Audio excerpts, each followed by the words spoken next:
Hi everyone, today we'll learn how to rotate image on GIMP. So we have an image loaded.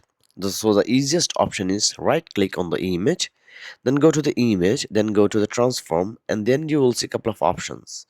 So if you do this is gonna do flip horizontally or vertically, but you want to rotate. So this is clockwise and this is anti-clockwise.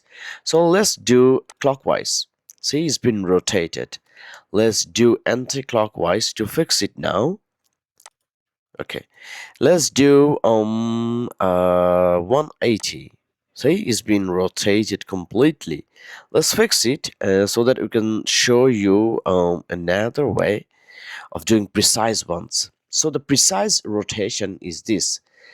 Select this and then right click and then select rotate. Okay, then you will see this option here, like you can rotate it this way, see, like more precisely. If you don't like it, you can just reset it. And you can also do angle, like you can just click and you'll see slowly it's rotating. You can do the other way around too. It's super simple, right? You can also use this slider to rotate, and there are a couple of other options, and if you don't like it, you can just click readjust and reset.